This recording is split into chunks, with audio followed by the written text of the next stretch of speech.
Fala, galerinha do QG. E aí? Nossa primeira aula de língua inglesa. Meu nome é Daniel Sanz, sou professor de inglês de vocês. E aí, a gente vai começar o nosso curso de língua inglesa hoje, tratando daquilo que eu considero mais importante para a prova do Enem, que é a gente saber ler os textos que as provas apresentam pra gente, que os exames todos apresentam pra gente. Tá legal? Então a gente vai começar a nossa aula de hoje falando sobre o quê? Sobre técnicas de leitura, maneiras através da qual a gente interpreta melhor a prova do Enem e, aliás, qualquer tipo de texto que a gente enfrentar pela frente. Isso tem um diferencialzinho, né, em língua estrangeira, né? Vou falar mais da minha área, que é a língua inglesa, do que em relação à língua portuguesa, porque a gente vai ter que usar outros mecanismos, já que inglês não é a nossa língua, por mais que a gente conheça ela e por mais que a gente saiba inglês, e aí em níveis diferentes, a gente vai fazer uso de outras técnicas, de outras coisas que os textos vão nos dar, tá legal? Para poder fazer com que a gente interprete melhor. Tá legal? Então a gente vai começar aqui falando sobre a nossa técnica de leitura.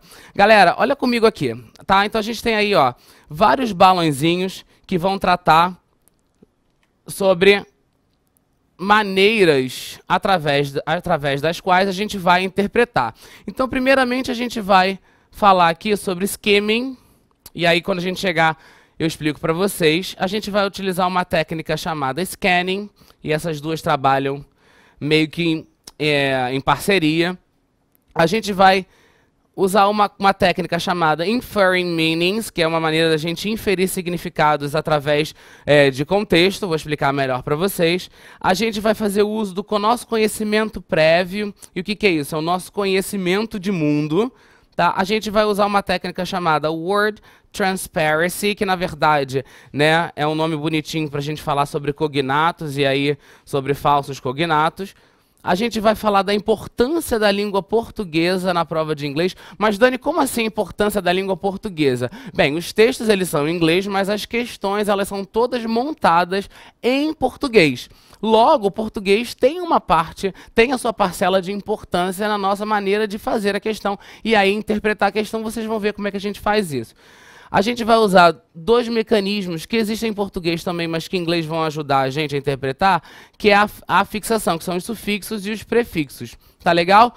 Uma coisa que a gente vai começar a falar na nossa aula são sobre os temas recorrentes. E aí, qual é a relevância da gente falar de tema recorrente? Vamos ver já já.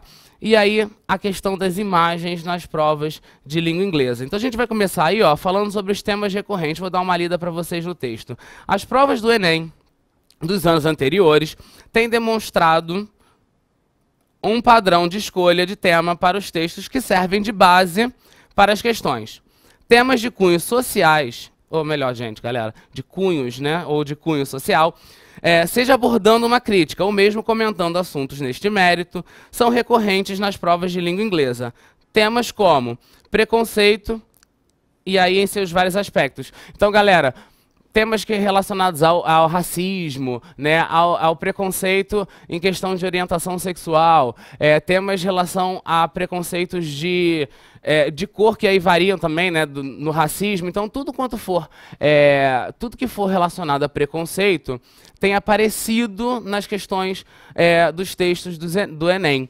Tá legal? Inclusive, não somente na questão de crítica social, mas também uma questão histórica, explorando, por exemplo, poemas que tratam do assunto, ou textos em artigo tratando do assunto. A gente vai ver isso melhor. A gente tem a questão da condição social, e aí a gente fala das classes, né, a diferença, né, a questão da pobreza, né, e aí da questão do homeless, da pessoa sem casa, e por aí vai, tá legal? Diferenças culturais. Então, por exemplo, a gente teve questões no ano de 2016 que traziam uma campanha de um país da Europa, do leste europeu, trazia um texto, por exemplo, falando sobre universidades da Itália, como foi no ano de 2016. Então, assim, o que acontece em outros lugares do mundo, mesmo que a prova seja de inglês, é relevante. E aí, a questão de gênero tem sido muito colocada. Então, por exemplo, essa questão, né, homem, mulher, masculino, feminino, né, sexismo e tudo isso tem sido bastante comum no Enem. E por que isso é relevante para mim? Ora, se eu sei que esses temas são recorrentes e aí eu não sei que textos eu vou ler em inglês, eu vou começar a procurar textos que abordam esse tipo de tema. Logo, eu vou ter acesso ao vocabulário, a palavras, a termos, né, específicos, né, desse campo semântico, ou seja, dessa temática. Isso vai fazer com que, se eu chegar na prova e esse tema for abordado, eu vou ter, naturalmente, um conhecimento muito maior, né, das palavras que podem vir a aparecer nos textos relativos aos temas que eu coloquei aqui para vocês. Vamos lá, vamos dar uns exemplos sobre isso. Ó, no ano de 2016, eu tive aí um pedacinho da música do McCartney, né, que foi a Ebony and Ivory. Ok? Então, essa canção, não vou ler para vocês, mas essa canção tem seu enfoque aqui, ó, nessas duas palavrinhas, né? Ebony, né, sendo ébano, e Ivory sendo marfim. Galera, então essas duas palavras, elas mostram uma diferença de cores, né? Então, o marfim claro e o ebony escuro, né? Tonalidades e cores diferentes. E dessas duas cores, elas vivem em harmonia, o que é esperado, né, do ser humano, né? Que não importa as diferenças que as pessoas tenham, elas deveriam viver de forma harmônica, respeitosa. Tá legal? Então ele faz essa metáfora, né, com essas duas palavras para falar justamente disso. E o que isso significa? Que a questão étnica, que a questão social, ela está sendo incluída nessa questão. Então, só um exemplo para vocês de como isso acontece. Tá legal? Olha lá, vou dar uma lida para vocês. Através das palavras marfim e ébano, que representam cores opostas, mas que vivem em harmonia, a canção traz consigo uma crítica ao desrespeito étnico para com as pessoas, ao questionar a ausência de mesma harmonia. A questão queria saber, ó, o que a canção defende. E aí ela defende o respeito étnico. Eu dei um exemplo de uma questão de 2016 para vocês agora. Mas se vocês procurarem as provas dos anos anteriores, e aí é uma coisa que vocês precisam fazer, vocês vão ver poemas de poetas negros norte-americanos, vocês vão ver músicas, né, de crítica a esse problema, né, que é o racismo e por aí vai. Então, assim, isso é recorrente, isso acontece muito. Então, por que não pode acontecer de novo? Está em voga. Então, isso nos remete à ideia de que temas em voga precisam ser explorados, e esse é um deles. Tá? Mais um exemplo para vocês aí também, uma questão de 2016, é uma campanha, e aí lembra que eu falei para vocês que o que acontece em outros países é relevante? Isso é uma campanha na Croácia, tá? E era uma campanha, ó, que tinha por objetivo ironizar, através, né, de uma ironia, um certo sarcasmo, e tinha por objetivo criticar a discriminação que os homens têm em relação às mulheres através do preconceito comum e corriqueiro da mulher dirigindo. Então isso aqui era uma campanha avisando que as mulheres estavam dirigindo. Então, assim, parecia uma crítica às mulheres, mas não era. Era, na verdade, uma crítica ao fato dos homens viverem criticando as mulheres por elas não saberem dirigir no conceito, ou não dirigirem bem no conceito massacrado, né, firmemente falado dos homens, dizendo que as mulheres não sabem dirigir, o que é um grande absurdo. E aí eles usaram isso para poder dizer, olha, discriminação não é possível. Então a questão de gênero aparecendo aí para vocês, esse problema masculino-feminino que está em voga. E aí a questão, ó, dizia o propósito da campanha é falar sobre a lei em vigor, sobre a discriminação, né, do masculino em relação ao feminino. Então, galera, eu botei só 2 exemplos para vocês, e aí eu tentei trazer exemplos um pouco mais recentes, mas vocês têm que analisar as provas anteriores, tá? Vai até lá atrás e ver tudo isso de racismo aparecendo, né, diferença social, discriminação de gênero e por aí vai. Então isso pode aparecer nas provas à frente da gente aí, beleza?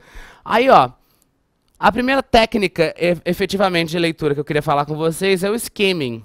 E aí o skimming é isso aí, ó, é uma técnica de leitura, como eu já disse, que consiste em realizarmos uma leitura rápida, uma leitura dinâmica. e superficial de um texto, com o objetivo maior de se ter uma ideia geral do texto, saber do assunto abordado e buscar a ideia central que é transmitida. Então a gente bem sabe, quando a gente está na prova lá, a gente tem um tempo, né? E aí a prova, o dia de linguagens é também o dia da redação, e a gente fica nervoso, a gente precisa fazer o melhor num tempo reduzido, e aí a gente procura não perder muito tempo lendo, relendo 1000 vezes a mesma coisa. Então, o skimming é uma técnica que consiste em nos dar a informação geral daquele texto, e é normalmente o que o Enem quer. Normalmente ele quer a ideia geral que aquele texto está nos transmitindo, e aí a gente não perder muito tempo com essa leitura. Então, uma leitura dinâmica. Então, como é que a gente faz isso? Por exemplo, esse aqui é um texto, tá, de uma questão aí do Enem de 2010, né, que ele falava sobre o cara do tempo. Não vou ler o texto para vocês todos, mas vocês podem pausar aí, se vocês quiserem ler, tá? Mas o objetivo desse texto é contrastar como os britânicos gostam de falar sobre o tempo, enquanto para outras nações esse assunto pode ser banal e tedioso. Falar sobre o tempo é um traço linguístico cultural. Então, quando você leu esse texto todo, né, você passou o olho todinho, informações pontuais, elas não são relevantes para aquilo que o Enem está querendo dessa questão. Ele quer a ideia geral. Então você passou o olho todo, pegou aquele texto e puxou a ideia central. Eu fiz um comentário a respeito da questão do traço linguístico cultural. Ora, eu só sei que isso é um traço linguístico cultural se eu tenho um conhecimento mínimo do que é a cultura britânica. E aí é relevante? Sim. Se eu vou cru para uma prova, sem conhecimento nenhum do que está acontecendo ou do que já aconteceu no mundo, eu vou muito menos preparado, e aí a gente cai na questão do conhecimento prévio, que eu vou falar melhor com vocês. O objetivo da questão era o quê? Ao conversar sobre o tempo, o texto mostra, a resposta lá do Enem mostra as diferenças e particularidades no uso de uma língua. Então, embora o inglês seja falado, né, na Inglaterra, seja falado nos Estados Unidos e aí em outros países, até Índia e por aí vai, né, mesmo que não seja a língua principal, o uso de uma língua e a maneira através da qual ela é utilizada pode caracterizar a cultura local e aí nos ajudar a interpretar melhor o texto. O próximo tema é o scanning.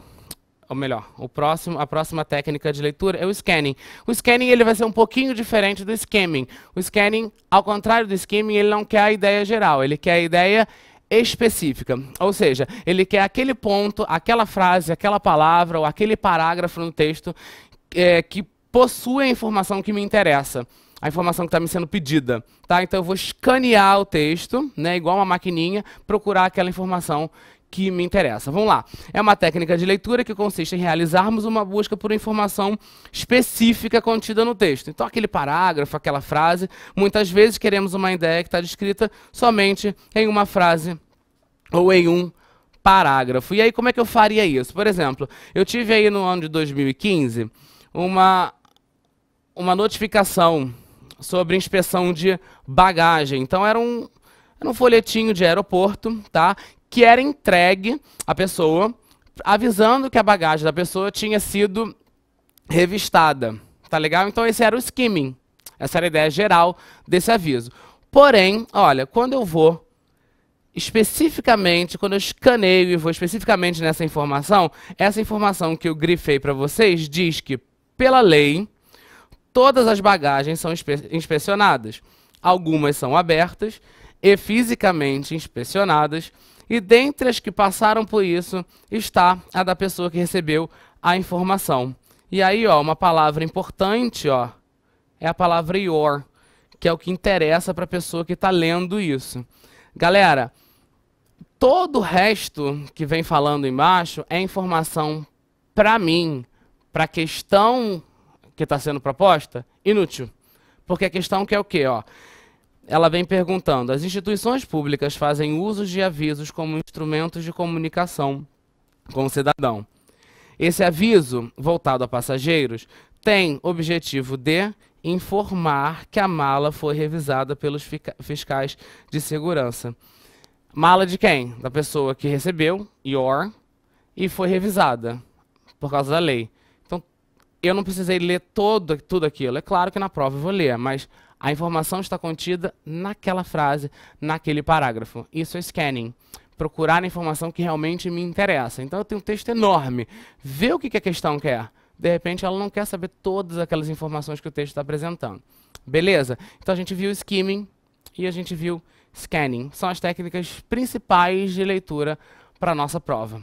Tá legal?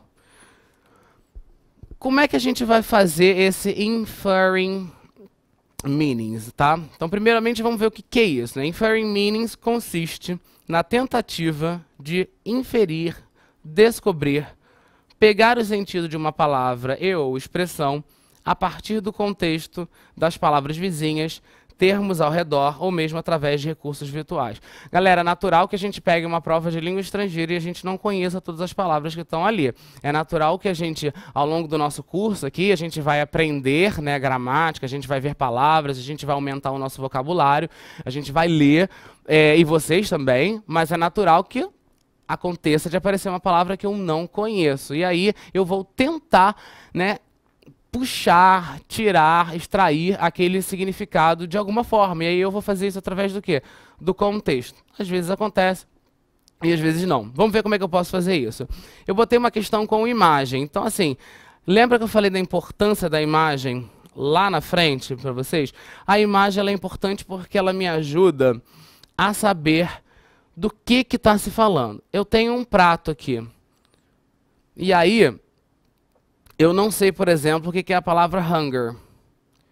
Ora, se eu tenho um prato, eu estou falando de comida. Então, eu posso tentar, né, no caso, hunger, né, significa fome. Então, eu posso imaginar, eu posso tentar inferir que a palavra hunger tem alguma coisa a ver com alimentação, com fome. Já que aqui a gente está falando de objetivos do milênio. Tá legal? Eu posso, por exemplo, não saber o que é a palavra gender, mas eu estou vendo aqui, ó, o símbolo de Vênus. O símbolo de Vênus representa o sexo feminino. Então, gender, gênero. Se você imaginar que é sexo e tal, também caberia. Eu vejo a imagem de um ursinho, né, que me remete à criança. Eu vejo a palavra mortality, que tem a ver com a questão da transparência, eu sei que é mortalidade. Eu vejo reduce, que parece com a palavra reduzir, e aí a questão da transparência, e aí eu tenho como reduzir mortalidade. E aí eu tenho um ursinho, eu não sei o que é a palavra child, mas eu imagino, ó, mortalidade de criança, mortalidade infantil. Eu vejo um monte de bonequinhos grudados, né, abraçados um no outro. Eu não sei o que é a palavra partnership, mas eu vejo todo mundo junto, se ajudando em parceria. Eu não sei o que é a palavra environmental, mas eu vejo uma árvore. Então eu imagino que isso tem alguma coisa a ver com floresta, meio ambiente. Tá legal? Diseases, eu não sei o que é, mas aqui, ó, um vidro de remédio. Então, estou falando de doenças. Então, galera, pode não ser tão simples, e de fato não é, mas eu não posso ignorar as imagens na maneira de interpretar. Então, eu vou usar as imagens para tentar me ajudar a saber o significado dessas palavras. Tem outras formas? Tem, ó. Eu tenho aí, ó, um cartão postal. E aí, ó, eu tenho um monte de desenho de selo. E eu não sei dizer selo em inglês, mas ela está escrita aqui, ó. Então, através da imagem, eu chego no significado da palavra stamp, selo. Numa outra questão aqui, ó, eu venho falando sobre poluição do ar, sobre barulho, noise, e green spaces, que são os espaços verdes. E aí, ó, eu não sei o que é environment. Bem, eu estou falando sobre tudo que tem a ver com o meio, né? Eu estou falando de meio ambiente. Então, galera, é claro que não é tão fácil quanto parece, mas eu não posso ignorar as palavras em volta. Eu posso não chegar a 100% no significado da palavra, mas eu certamente vou tentar achar o campo semântico a que ela pertence. Tá legal? A nossa aula de técnicas de leitura não acabou. A gente tem outras técnicas que a gente vai utilizar. E aí eu já vou falar com vocês no nosso segundo bloco. Tá legal, galera? Não esquece, skimming, scanning e aí, ó, inferência de significado. E lembrem, temas recorrentes são importantes de ser estudados. Volto já já. Alright? Bye, bye.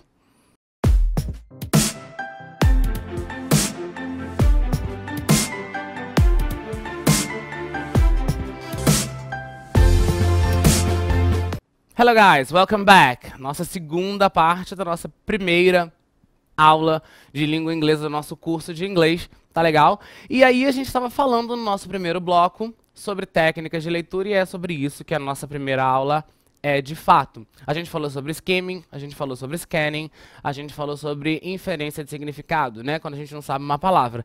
E aí, só pra gente dar uma recordada rápida, skimming é a técnica de leitura que consiste em pegar a ideia geral do texto através de uma leitura dinâmica, de uma leitura rápida, de uma leitura inicial do nosso texto, pra gente ganhar tempo, tá legal? E o scanning vai ser o skimming ao contrário, vai ser uma leitura um pouco mais direcionada, né? Vai ser uma leitura em que eu busco aquela informação que realmente me interessa. Tá legal, galera? Aí a gente começa o nosso segundo bloco falando sobre conhecimento prévio. E aí, o que é esse conhecimento prévio que você colocou como título, né, dessa técnica de leitura, Daniel? É o seguinte, conhecimento prévio é a gente saber o que está acontecendo no nosso mundo. Ao fazer isso, a gente tem uma noção real do que pode vir como texto pra gente. Como assim, Daniel? Vamos lá. Pensa comigo. Se eu sei que o Enem tem uma tipologia textual variada, se eu sei que o Enem tem uma tipologia de texto que pode apresentar música, pode apresentar biografia, pode apresentar artigos do que está rolando, do que está acontecendo hoje.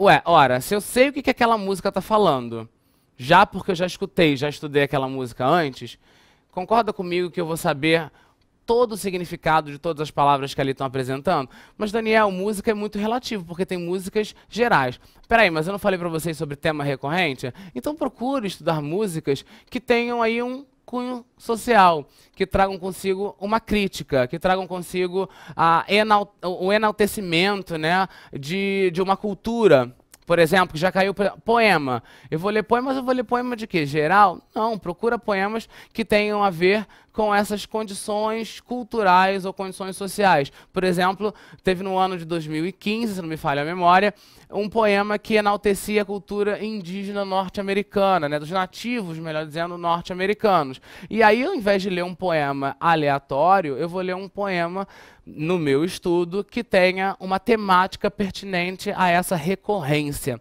Tá legal? Isso me prepara melhor. A mesma coisa eu vou fazer com a música, a mesma coisa eu vou fazer com os artigos, né? Então a gente tem aí sempre a questão política do mundo acontecendo o tempo todo. E aí você tem os nossos outros professores falando sobre isso nas suas aulas, nas aulas de atualidades, nas aulas de história. E aí você pega esses temas e aí procura estudar isso na língua estrangeira também. Porque você está estudando uma matéria e, ao mesmo tempo, está enriquecendo seu vocabulário de língua inglesa. Então, vamos lá aí. Vamos ler. Conhecimento prévio.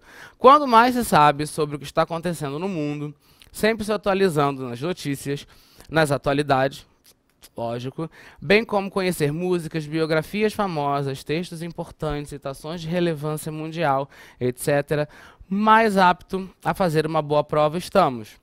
Pois, ao saber o que pode estar por vir, seremos capazes de compreender textos mais complexos e palavras desconhecidas por sabermos do que se tratam os mesmos.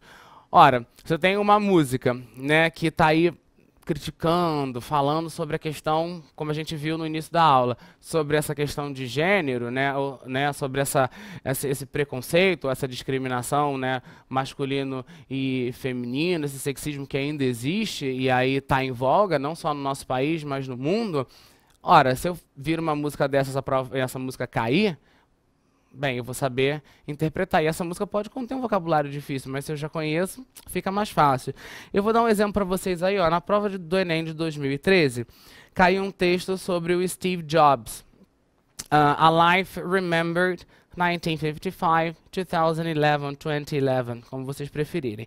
E aí, galera, esse texto, ó, Steve Jobs é conhecido por suas conquistas tecnológicas no campo da computação e setor digital, e também pela empresa Apple.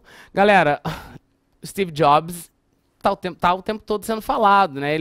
Embora ele já tenha, né, falecido, a marca dele, o que ele deixou na história é muito relevante. Então, assim, eu não posso ignorar esses personagens históricos, eu não posso ignorar as pessoas que deixaram um legado importante. Eu preciso conhecer essas pessoas, eu preciso aumentar o meu conhecimento do meu mundo. Porque aí, quando esse texto vem e ele fala que o Steve Jobs tem uma vida para ser lembrado, tem uma vida importante, ora, se eu já sei um pouco da vida dele, se eu sei do que... Apareceu ele, eu sei que ele trabalha, ele foi, né, criador da Apple, dono da Apple, enfim, se eu tenho uma noção mínima dessa personagem histórica, eu vou ler melhor o texto. E aí, o que a nossa questão aqui queria, por exemplo? Informações sobre pessoas famosas, então, novamente, que eu falei para vocês, são recorrentes na mídia. Ora, se são recorrentes na mídia, a prova do Enem espera que você esteja ligado no que está acontecendo na mídia. Então não tem como se isolar do mundo para fazer uma prova que está interessado no que está acontecendo, né? Divulgadas de forma impressa ou virtualmente. Em relação a Steve Jobs, o texto propõe enaltecer a sua contribuição para o mundo digital. Então, galera, é uma vida para ser lembrada. O cara envolvido com a tecnologia a vida inteira. E vem para ser lembrado. Então, assim, enaltecer a vida dele. Então, assim, se eu já conheço ele, você nem lê o texto. Eu já sabia a resposta. O que mais que eu posso ter? Por exemplo, ó, uma banda famosa, ó, o Coldplay. E uma música que é até mais famosa do que, na minha opinião, a própria banda, né? Porque às vezes você conhece a música e não conhece a banda. Gente, essa música tocou muito. Então, assim, e é uma música que tem uma mensagem para passar, tem uma informação relevante. Não é uma música pela música, é uma música que tem por objetivo passar alguma informação para a gente. Então, se eu já conheço essa música, se eu já sei o texto dela, se eu conheço todas as palavras dela, você concorda comigo que quando ela aparece para mim na prova, eu vou interpretar, eu vou entender com muito mais facilidade? Com certeza. Então, essa música, ó, da banda Coldplay, em que a voz do texto comenta como ele dominava o mundo e as situações à sua volta, né, dominava e aí não domina mais, que é a questão central da música, essa música ficou muito famosa. Então ela tem assim uma mensagem. Aí a questão era a seguinte: letras de músicas abordam temas que, de certa forma, podem ser reforçados pela repetição de trechos ou palavras. O fragmento da canção Viva la Vida, por exemplo, permite conhecer o relato de alguém que costumava ter o mundo a seus pés e de repente se viu sem nada. Ora, se eu já conheço a música, eu já saberia disso sem ter que ler a música. Então, o conhecimento de mundo, ele é, de fato, extremamente importante para a gente. Teve uma prova em que a gente tinha um texto sobre a J.K. Rowling, né, que é a autora de Harry Potter. Então, você pode não gostar, pode não ser o seu tipo de leitura favorita, preferido, que você gosta, mas você precisa saber que essa personagem é histórica, que essa pessoa importante ela existe e que ela tem influência no dia a dia das pessoas como um todo, tá? E por aí vai, tá beleza? Mais um exemplo para vocês foi o exemplo que eu comentei do poema, que era um poema que enaltecia a cultura indígena norte-americana. Tá legal? Então, galera, essa questão ela é interessante porque ela, claro, exige um conhecimento um pouquinho específico, né? É uma questão que trata das práticas religiosas, né? Da vida religiosa, da vida espiritual dessa população, que é uma população extremamente ligada à natureza, né? Uma população extremamente ligada espiritualmente à terra.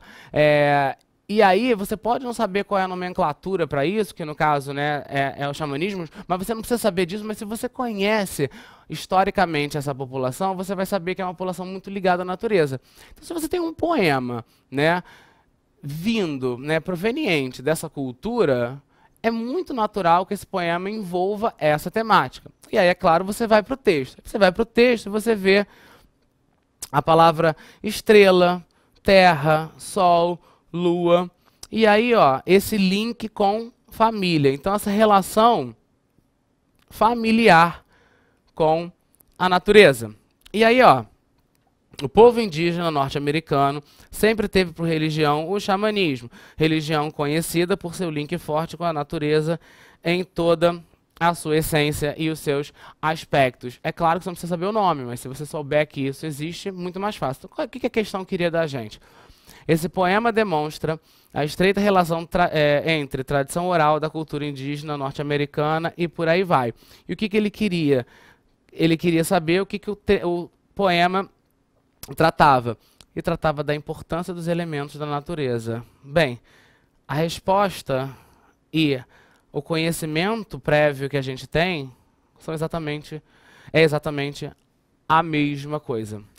Uma coisa que eu acho que é importante a gente falar nesse momento da nossa aula é: eu já mostrei para vocês poema, eu já mostrei para vocês música, já mostrei campanha, já mostrei cartão postal, já mostrei artigo. Então fiquem ligados que a tipologia textual da prova de língua inglesa é muito variada. Então preparem-se para ler textos de diversas formas. E isso influencia o quê, Daniel? Por exemplo, se você tem um comic, se você tem uma charge, você tem um cartoon, alguma coisa assim, a linguagem ela pode ser uma linguagem mais oral, uma linguagem mais diária. Se você tem um artigo, a linguagem pode ser um pouco mais pesada. Se você tem um cartão postal, a linguagem muito mais, né, oral. Então, assim, ligar-se nisso faz com que você se prepare para que tipo de linguagem vai ser utilizado. Beleza? Outra coisa que eu queria falar com vocês é sobre o word transparency ou estrangeirismo. A gente bem sabe que na língua portuguesa e no nosso dia a dia a gente utiliza palavras da língua inglesa ou na sua essência, né, com a nossa pronúncia diária do português, ou a gente usa palavras que foram, né, aportuguesadas, né, para a gente poder utilizar, mas que na verdade são palavras da língua inglesa. Show, internet, outdoor, às vezes a gente até usa com sentido errado, mas a gente usa elas diariamente. Isso faz parte do nosso conhecimento de língua inglesa também. Tá legal? Então, através do estrangeirismo, ou seja, desse conhecimento que a gente tem da língua inglesa por usar no nosso dia a dia, através da semelhança entre palavras, porque embora a língua inglesa e a língua portuguesa sejam de raízes diferentes, né, a gente tem a língua inglesa muito mais proveniente dos dialetos anglo-saxões e a língua portuguesa proveniente do latim, o latim teve influência na formação da língua inglesa. Logo, nós teremos palavras que são provenientes do latim também. E isso faz com que elas se pareçam com palavras que a gente tem na língua portuguesa. É claro que a gente vai ter umas que se parecem e têm significados diferentes, mas essas são exceções. Então é muito mais fácil a gente ter palavras parecidas com o mesmo sentido do que palavras parecidas com sentidos diferentes. Essas a gente aprende como exceção e vai procurar, que são os falsos cognatos, né, o false friends. Mas a gente vai, através dos cognatos, reconhecer palavras que a gente às vezes não sabia que existiam e a gente vai ler o texto melhor. Vamos dar uma lida no que é esse word transparency aí que eu falei para vocês. A língua inglesa teve influências da língua latina, como eu falei para vocês, seja de forma direta ou indireta, não é nada de inteira, não, indireta na sua formação. O que cria um link de transparência entre vocábulos dela e da nossa língua portuguesa. Essa transparência costuma se dar através de palavras cognatas, ou seja, palavras muito parecidas em sua escrita e, em alguns casos, até mesmo iguais ortograficamente. Além disso, estamos sendo invadidos por palavras e termos da língua inglesa frequentemente. E os termos utilizados para a comunicação e as temos utilizado para a comunicação diária. Portanto, fazemos uso também deste conhecimento. Como assim? Vamos lá. Aí uma questão que apareceu também no Enem, que trazia um artigo da National Geographic, tá? Uma notícia. E aí, ó, o que acontece? Eu grafei sublinhei umas palavras para vocês aí, e cada uma delas vai ter ou a gente vai ver por cognato, significado, por serem parecidas, ou por uma questão da gente utilizar no nosso dia a dia. Por exemplo, a palavra bodies. Ora, hoje em dia essa questão de academia está muito comum. Então a palavra body é uma palavra que está no nosso dia a dia. A gente usa essa palavra o tempo todo, que significa corpo, né? Então, assim, a gente tá invadido, a gente vai aprender essa palavra meio que osmoticamente, então não tem jeito. Então a gente vai saber, mesmo que a gente não conhecesse ela antes, a gente vai ver a prova, pronto, já sei o que que é. E aí eu tenho outras palavras, como a palavra, por exemplo, ó, produce, parece produzir, e de fato é. Eu marquei para vocês aqui, ó, algumas dessas palavras, e aí eu vou comentar. A palavra natural é um cognato idêntico, com o mesmo sentido e mesma ortografia. Então, ó, tanto natural quanto natural são a mesma palavra. E aí eu tenho, ó, urine, drug, human, produce, etc.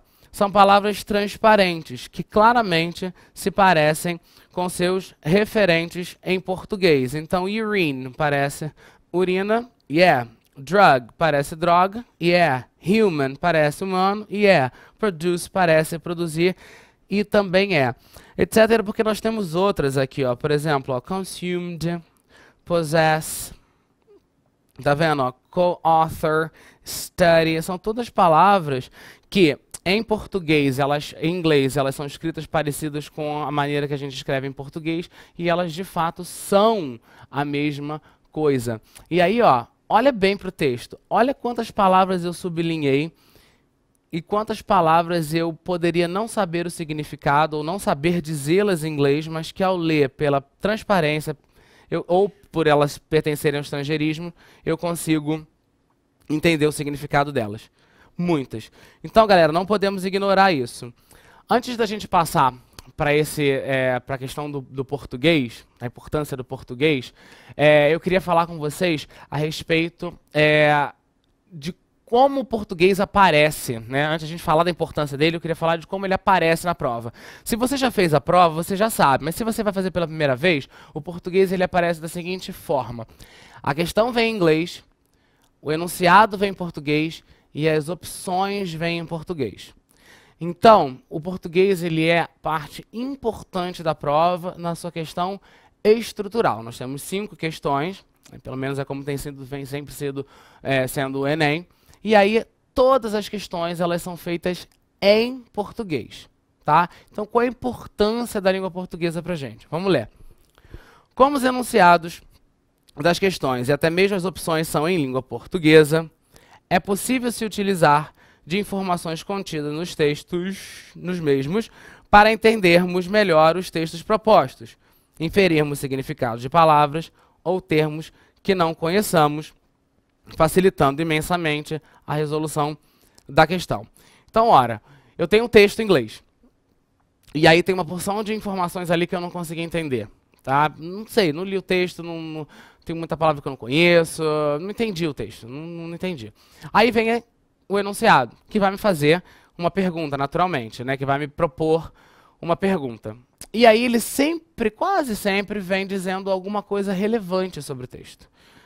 Tá? Então, de repente, eu li o texto, não entendi absolutamente nada. Né? Vamos torcer para que isso não aconteça com vocês, mas não entendi nada. Eu li o enunciado e o enunciado me brifa, opa, eu volto para o texto com aquela informação. Como assim, Dani? Por exemplo,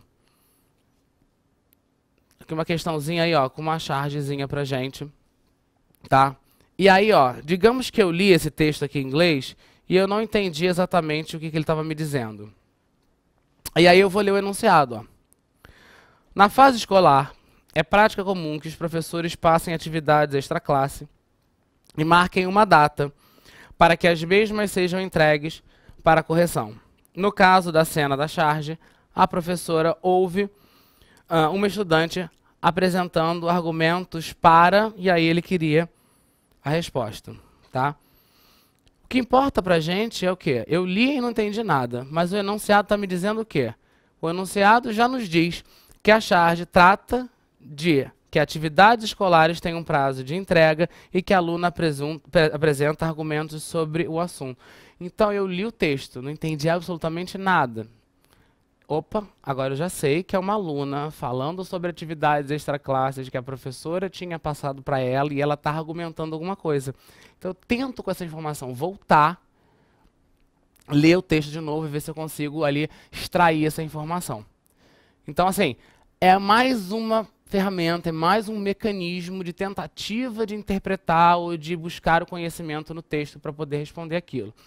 Até mesmo as opções um pouquinho menos, ajudam menos porque elas estão ali meio que para, né, você saber qual é certo e qual é errado, mas de repente elas apresentam informações sobre o texto que você consegue pelo menos inferir significado. Mas o enunciado ele é mais importante, então o português tem um papel essencial. A gente vai fazer mais um exemplo disso, tá? Com vocês no nosso terceiro bloco. Alright? Bye bye.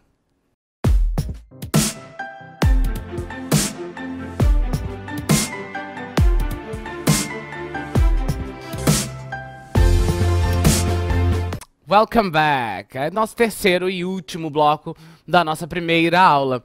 E aí a nossa primeira aula focou no quê? Em técnicas de leitura. Então a gente não falou da língua inglesa mesmo, né? De gramática, né? Presente, passado, futuro, comparativo, preposições. A gente não falou nada disso, a gente vai falar nas aulas à frente. Mas é importante a gente saber o que a gente vai fazer com tudo aquilo que a gente vai aprender. Como é que a gente utiliza isso? A gente utiliza isso através da forma que eu interpreto. E aí é relevante tudo isso que a gente falou hoje aqui. Na verdade, eu diria até mais relevante, porque pode ser que eu coloque informações a respeito da língua inglesa mais à frente, que vocês já sabem, já estão carecas de saber, né? Provavelmente eu tenho aí, ó, alunos, você está me vendo, já sabe até em inglês, se bobear até melhor do que eu. Só que aí você de repente não sabe como utilizar isso na prova, e aí minha obrigação é falar para vocês. Tá legal? A gente estava falando no bloco anterior, e a gente já falou nos blocos anteriores sobre skimming, scanning, né, a importância do conhecimento do mundo, a questão da semelhança das palavras da língua inglesa com a língua portuguesa, e eu estava falando com vocês a respeito da língua portuguesa. E aí é esquisito a gente pensar na língua portuguesa, porque a língua portuguesa parece irrelevante numa prova de língua inglesa. Eu, sinceramente, não entendo por que você está falando disso. Bem, eu já comentei o porquê, mas vamos retomar a ideia. A língua portuguesa é importante porque ela aparece nos enunciados, tá? Então ela aparece tanto nos enunciados das questões, como também nas opções. A prova não é inteira em inglês. A prova é feita de 5 questões em inglês, cada uma com seu textinho específico. E aí esse texto pode ser variado, como a gente já falou, pode ser, né, quadrinhos, podem ser charges, podem ser textos de artigo, pode ser poema, pode ser música, e por aí vai, né? Pode ser campanha, pode ser uma imagem, né, com algum detalhezinho só em inglês. Às vezes a gente espera aquele texto enorme, e aí vem aquele imagenzinha com uma frase. Como foi uma questão de 2016, né, que apresentavam aí um cigarro e aí um texto. Enfim, vocês, ao estudar a prova, vão poder ver isso melhor. Tá legal? As provas todas anteriores, ok? E aí, ó, tava explicando, mostrando para vocês como eu uso o português para chegar no meu, na minha interpretação melhor. E aí eu tinha feito um exemplo, vou fazer mais um aqui para vocês. Tá aí, ó. Eu tirei uma questão aqui, ajeitar a canetinha, também do Enem. Todos os exemplos que eu usei para vocês até agora, galera, são exemplos das próprias provas do Enem. Tá legal? E aí, ó, digamos, novamente, eu li esse texto e aí, ó, não entendi. Uma porção de palavras que eu não conheço, né? Tipo riot, eu não sei, não tenho a menor ideia do que significa tough, não tenho a menor ideia do que significa get to grips e por aí vai, né?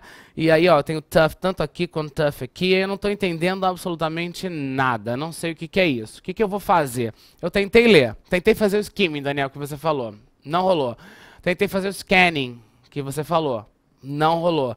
E aí, o que eu faço agora? Tá, procurei palavras transparentes também. Achei algumas. Mas ficou um monte ainda de informação que eu não consegui entender. Esse texto está complicado, Dani. O que eu faço? Bem, vamos apelar, né? Vamos agora ver o que o português nos diz. Vamos lá. E aí eu vou ler o enunciado, ó. A respeito dos tumultos causados... Opa, eu li o texto, não vi nada de tumulto. Então, provavelmente essa palavra tumulto, né? Confusão, né? Esses manifestações que viram, né, tumulto, viram vandalismo. Em inglês, essa palavra é representada pela palavra riot, né? Quando você tem quebra-quebra, tumulto nas ruas, normalmente ligados a uma questão política, né? Não necessariamente, mas muito comumente. E aí eu estava com a palavra riots lá e eu não tinha entendido o que ela estava fazendo ali no meio. Bem, então eu li o texto, não vi nada de tumulto, eu estava completamente clueless, eu não tinha a menor ideia do que era o texto. E aí eu fui no enunciado e vi que está falando sobre tumulto. Então, peraí, eu vou com outro olho para o meu texto.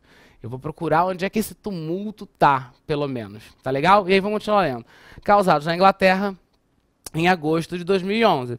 As palavras de alerta, então olha só, palavras de alerta. Então, peraí, se eu for ver o que o David falou, eu vou ver que ele falou em alerta. Então, ele não fez um comentário bobo, ele não se absteve, ele fez um comentário de alerta. Então, eu vou com essa ótica interpretativa para o que ele falou, se eu não tiver entendido. E às vezes, se eu tiver entendido mesmo, mas eu não peguei exatamente a ideia, eu vou agora com a ideia de que ele deu um alerta. Então, vamos lá. O enunciado já nos diz que o artigo aborda tumultos na Inglaterra e que um alerta foi feito. Então, eu vou com esta informação de tumultos e alerta para o texto novamente. Tá legal? Então eu vou tentando todas as técnicas, né? Eu tentei o skimming, tentei o scanning, tentei a transparência de palavras. Essa informação sobre esses tumultos fugiu ao meu conhecimento prévio, de repente você já sabia, mas não estava sabendo. E aí que mecanismo mais que eu posso utilizar? Opa, peraí, o português pode me ajudar. Então, ó, várias técnicas interessantes, vários macetes, vamos colocar assim, para vocês interpretarem melhor, tá? Um outro deles é a questão da afixação. E o que é isso, Dani? Vamos dar uma olhadinha, ó. Os sufixos, né, suffixes and prefixes. Os sufixos e os prefixos, eles são parte integrante de uma língua. Galera, eles são parte integrante de uma língua, eles são processos de são utilizados no processo de formação de palavras, né? Uma palavra, né, raiz, uma palavra mais crua, ela pode ser, né, aumentada, você pode acrescentar outros pedacinhos, né, vamos colocar assim, de palavras que a gente chama de sufixos e prefixos, que vão alterar, modificar, aumentar o significado dessa palavra e às vezes modificar a sua função, né, morfológica, a sua função sintática. E aí, para a língua inglesa, isso para a gente não está interessando muito, mas está interessando no que isso pode influenciar no significado. E se eu consigo utilizar isso para interpretar melhor, tá? Como assim? Vamos lá. Affixation. Ato de adicionarmos sufixos e prefixos às palavras. E a gente tem isso no português também. Sufixos são utilizados com o objetivo de modificar a classe gramatical da palavra, dando a ela um novo uso na frase. E aí a gente acaba tendo uma mudança sintática também. Quanto aos prefixos, estes são utilizados para proporcionar ideias de contrário, né? Ideias contrárias, ideias opostas, ou mesmo negativas às palavras que são que são adicionadas. Então, por exemplo, os sufixos eles vão normalmente alterar a morfologia, vão alterar o uso da palavra. Então, a palavra que está ali apresentada como um adjetivo, se você adiciona um sufixo, você pode transformá-la num advérbio. E aí a função dela na frase acaba sendo um pouco modificada, alterada. E o prefixo, normalmente, a gente usa para dar ideias opostas, né? Como eu digo que algo algo que vamos colocar assim, perdoável, eu digo que eu posso perdoar. Se eu digo que algo que é imperdoável, é algo que eu não posso perdoar. Então, se eu sei os prefixos e sufixos em inglês, ou se eu pelo menos tenho uma ideia deles, eu posso entender melhor o texto. Como assim? Vamos dar uma olhadinha aí nos exemplos que eu coloquei para vocês. Então, eu coloquei aí, ó, alguns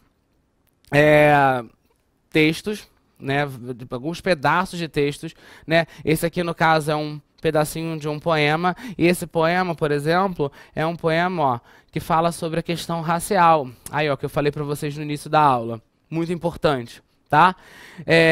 E aqui um outro pedacinho dele, tá legal? Aqui, um artigo sobre o Steve Jobs. O que me interessa aqui, ó? Aqui eu mostrei 3 exemplos do sufixo "ly" sendo utilizado. Ele é mais ou menos, costuma ser traduzido como o nosso sufixo "mente", tá? Então, finalmente, permanentemente, completamente. Então, se eu vejo na prova o "ly", 90% da chance dele ser esse "mente" do português. Então aí, ó, se eu conheço a palavra permanent e aí eu vejo permanently, eu provavelmente estou falando de algo que está sendo feito de forma permanente, ou seja, permanentemente. Ou seja, de que modo, de que maneira? Desta maneira, permanentemente, completamente. Então assim, poxa, eu vou olhar para esse "ly", eu vou separar ele da palavra para entender melhor. Então, sufixação ajuda a gente. Qual outro que também pode aparecer? Ó? Um outro sufixo comum é o us, que ele é mais ou menos o nosso oso, né? Ou osa. E aí o nosso oso ou osa em português parece, né? Us, né? Delicious, delicioso, né? Nervous, nervoso, né? Então esse us, ele vai ser esse de muito de alguma coisa, como é o full. Então, por exemplo, nervous, cheio de nervos. Então, nervoso. Tá legal? Então, se eu vou olhar esse us, de repente é uma palavra que eu não conheço, mas eu olho esse us na palavra, então eu posso imaginar que é cheio de alguma coisa, pleno em alguma coisa. Isso facilita a interpretação daquela palavra que de repente eu não conheço. Quais foram os exemplos que eu tirei aqui para vocês? Ó, a palavra famous. Aí é uma palavra transparente, uma palavra fácil da gente inferir, mas poderia não ser. E aí, ó, sufixo formador de adjetivo de quantidade contida. Ou seja, a palavra que forma é a palavra fame. Eu adiciono us e aí eu vou dizer, ó, cheio de fama, logo famoso. E aí, sabendo disso, eu posso inferir significados. Dani, tem mais? Tem, ó. E aí, ó, dei um exemplo para vocês, ó, de um pedacinho só aí de um comics que é do Calvin. Galera, olha, tem sido bastante comum o uso do Calvin and Hobbes na prova do Enem. Tá, no ano de 2016 a gente não teve, mas a gente já teve em outros anos, tá legal? Então é importante vocês ficarem ligados nesse tipo de comic. Procura ler bastante sobre ele, acho que ele pode aparecer. Então aí é uma dica de tentar uma previsão para vocês, tá legal? Então olha, o sufixo able, né? Ele aparece demais. Então eu tenho aqui, ó, impressionable, tá? Então esse é o nosso, seria mais ou menos o nosso ável. Então aqui, ó, impressionável. Então se eu vejo able na palavra, eu vou imaginar que ele traz uma ideia de que a pessoa tem a habilidade de alguma coisa, a capacidade de fazer alguma coisa. Então, por exemplo, eu não conheço a palavra, então vai ser o nosso ável, o nosso evil, dependendo da situação. Tá legal? Então aqui, ó, able é utilizado para formar adjetivos de capacitação. Tá legal? Um outro sufixo é o less. Less, isoladamente, é a palavra menos. Então ele vai, ó, causar a ausência de alguma coisa. Então se eu tenho a palavra countless, eu tenho less, então, ó, count é contar. Então sem contagem eu parto desse princípio, ó. Helpless, aqui também, ó. Victim of countless, é incontável, eu não tenho como contar, existe ausência de contagem. Então o less ele vai causar a ausência de alguma coisa, ausência de alguma coisa. Então assim, se eu tenho esse conhecimento, eu consigo interpretar as palavras. Ó, count eu sei, agora countless eu não sei. Você olha a palavra, você toma um susto. Não, mas olha como é que ela está sendo formada. Vê esse less, separa ele, vê a palavra que é sozinha, como é que funciona. E aí, ó, tem mais um sufixo aqui que é o ans, que ele é muito parecido com o português, que é a nossa ência, né? Então aqui, ó, maleficence seria maleficência, então seria a nossa ência, vamos colocar assim, do português, tá? Então, saber disso faz eu interpretar melhor. Então eu vejo aquela palavra enorme e aí eu não sei, vou e uso a fixação. E aqui é um prefixo que é o an. Esse aqui, galera, é muito importante, porque ele vai sempre dar o objetivo de oposto. Então aqui, ó, undeveloped, se developed é desenvolvido, então, ó, é não desenvolvido. Tá legal? É o oposto daquela. Se forget é esquecer, forgettable é esquecível, unforgettable é inesquecível. Então você pega essa palavra enorme e, ó, quebra ela todinha. E aí, ó, eu consigo descobrir o significado mais facilmente. Tá ok, galera? Então, pra gente fechar a nossa aula, vamos fazer um exercício, mas antes disso a gente vai tentar aí, ó, wrap up, né? Tentar organizar as ideias. Skimming, ler o texto, inferir o significado. Scanning, buscar o texto, a informação principal, o que me interessa naquele parágrafo, naquela frase. né? E aí você tem conhecimento prévio de mundo, conhecer o mundo. E aí como? Ler textos de relevância, conhecer música, conhecer poesia. E aí que temáticas? Aí a gente fala de temas recorrentes, ó, questão racial, questão de preconceito, questão de gênero. Tudo isso está acontecendo bastante. Tipologia textual. Que tipologia textual é possível? Poesia, música, comics, cartoon, campanha, artigo e por aí vai. Tipologia de texto pode envolver também o quê? Só textos dos Estados Unidos? Só textos da Inglaterra? Não. Podem trazer informações sobre países diferentes. A prova quer saber se você tem um conhecimento do que está rolando no mundo. Então pode ter uma campanha sobre a Croácia, como apareceu. Pode ter um texto que fala sobre... No ano de 2016 teve um texto que falava sobre um país pequenininho, entendeu? E aí, ó, tem que estar ligado no que está acontecendo. Tá? Então trouxe tanto uma referência de um outro país, como um texto que falava, por exemplo, sobre a questão de gênero, né? desse sexismo, masculino e feminino, e por aí vai. Tá legal? Então preciso saber disso, é interessante saber. Vou mais pronto para a prova. Tá legal? A gente também tem a importância da língua portuguesa, o português ajudando a gente a interpretar o texto através dos enunciados, através das próprias opções, né, para a gente inferir significado. A questão da transparência das palavras, aí os cognatos, e aí me remete aos falsos cognatos. Eu vou falar numa outra aula melhor sobre isso, vou dar exemplos para vocês. Mas assim, os falsos cognatos eu aprendo porque são exceções. Os cognatos eu vou, e aí me ajuda a interpretar melhor. E aí a gente terminou essas técnicas de leitura com a fixação. E aí é o sufixo e o prefixo. Ou seja, se eu decoro essas partículazinhas, né, que são adicionadas às palavras, eu vou e conheço palavras novas. Eu parto uma palavra que de repente eu já conheço, como o caso do forget, e aí eu vou pro forgettable, vou pro unforgettable, né, unforgettably, né, inesquecivelmente, e aí eu vou, ó, aumentando o meu vocabulário a partir do conhecimento dos afixos, né, dos sufixos e dos prefixos, tá? A gente vai fazer uma questãozinha aqui agora junto, para ver como é que a gente consegue usar isso tudo, tá? Aí, ó, o texto que eu escolhi para vocês foi uma chargezinha de duas amigas conversando. Então, olha só, eu tenho duas amigas conversando. Vamos ver a importância da imagem. E elas estão, ó, comendo, e as duas estão segurando comida. Então, olha só, a imagem me dá a informação de que elas estão comendo. Então, assim, isso pode ser relevante. A questão comida pode ser relevante nesse texto, porque eu não posso ignorar a imagem. Nunca ignoro a imagem. A imagem pode trazer uma informação interpretativa relevante. Beleza? E aí, ó, uma amiga vira e fala: I stopped eating fast food too. Galera, ao pé da letra, fast food é comida rápida. A comida não corre. A comida, a não ser que esteja viva ainda, né? A comida não corre. Então, assim, fast food, a gente já sabe que é uma comida que é feita de maneira rápida, entendeu? Que são aquelas lanchonetes, normalmente, que a gente chega, pede e já recebe. Teoricamente, né? E aí ela vai e comenta isso. Então, o nosso conhecimento prévio de mundo, eu sei o que é fast food. Estrangeirismo, eu sei o que é fast food. Então, vou interpretar isso a partir desse meu conhecimento, não vou ignorar, beleza? E aqui ela diz que ela parou de comer, ó. Galera, desculpa, a palavra stop é uma palavra que está no nosso dia a dia. Então, assim, eu parei de comer fast food também. Aí a amiga vai e fala: Isn't that a franchise bag? Galera, todo mundo hoje em dia sabe o que é uma franchise, né? E aí a gente falou bem aportuguesado, mas está no nosso dia a dia. Essa não é uma bolsinha dessas marcas, e aí a gente tem as marcas todas, né, de fast food que são conhecidas, e aí ela não usou nenhuma para não fazer propaganda. Então ela colocou não uma daquelas bolsinhas de que vem o lanche de fast food. Aí ela vai e fala: Oh, I still eat there. Eu ainda como lá.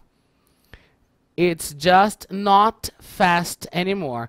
É que não é rápido mais. Então, assim, ela parou de comer fast food não porque ela parou de consumir o produto. Ela parou de comer fast food porque a comida já não é mais rápida, a entrega dela já não é mais rápida. Então, vamos lá.